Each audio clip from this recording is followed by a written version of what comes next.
Hey brave warriors, how are you doing today? I hope you're feeling okay. I hope you're doing well. And yeah, let's get started on the video. So right here, I already did the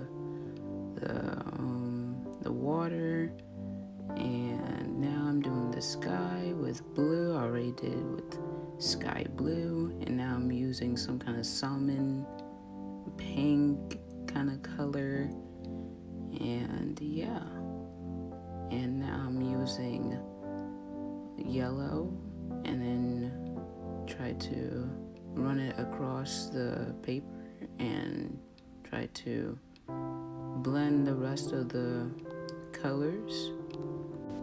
As you can see, I am blending the rest of the colors just with water so they don't look discrete from each other. Now you can see that I am using the color to go over again so it doesn't look like it's fading.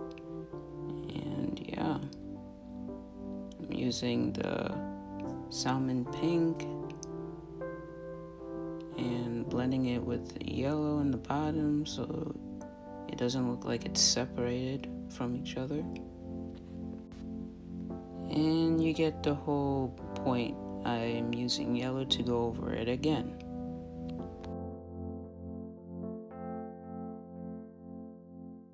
Now I'm using black to make the mountains. This is actually not my favorite part because it's the hardest thing to do, but I try to, I know they're not supposed to be pointy like that. It's supposed to be like a wide triangle, but I made it too narrow, so sorry. Just to let you know, I learned all of this from Bob Ross videos, so it kind of helped me to learn how to paint. I'm not a professional, just to let you know. I'm just doing what I do, just paint and using reference from my other paintings, but not credited from me though, from Bob Ross.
The most complicated part, using white to show some shade onto, mostly to look like there's snow on the mountain, so yeah.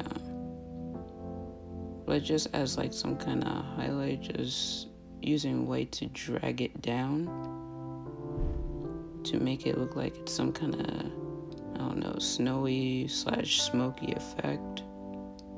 And yeah, and mostly I'm just using that technique from Bob Ross where you have to go from one end of the top of the mountain and then drag it down.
right now I'm using dark green to make a line in the line across from the picture in front of the mountains.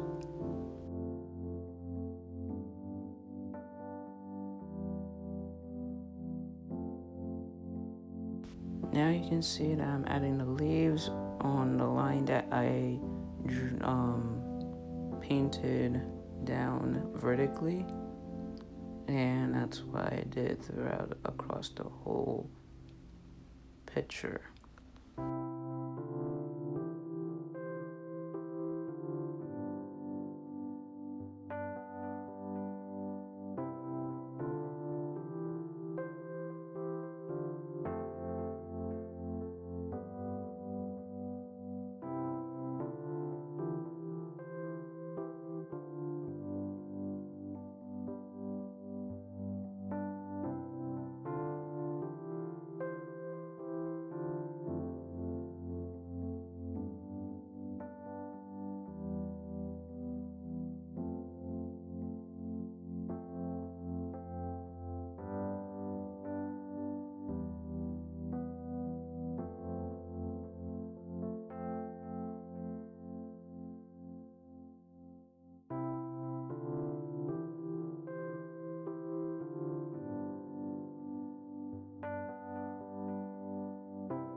Now you can see I am underlining the trees just to make sure everything is clear.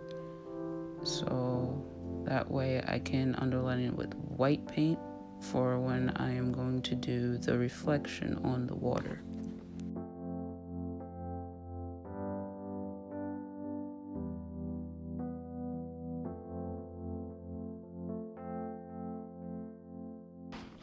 Now I'm going over a lighter shade of green, so it'll look like it's some kind of pop-up effect for it to show out more of the leaves.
As you can see, I am using white to underline the trees as a start to make them reflect the water.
Now I'm doing the clouds. How I do it, I either do it in a circular motion like I'm doing here, or I just pat it just had it to look like it's just to make it look more authentic and realistic.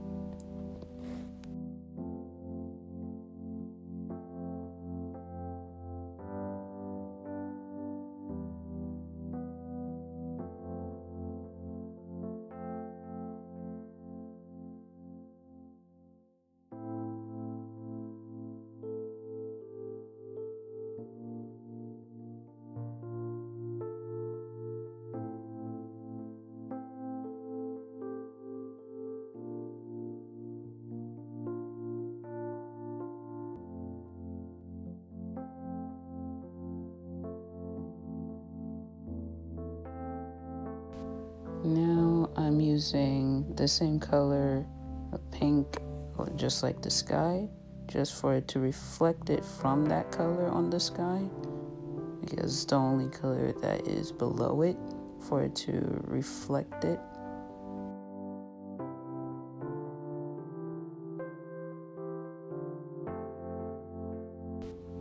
So I didn't show that footage on how I added the green little trees on the water, but I didn't use that much paint for it to make it look more pigmented.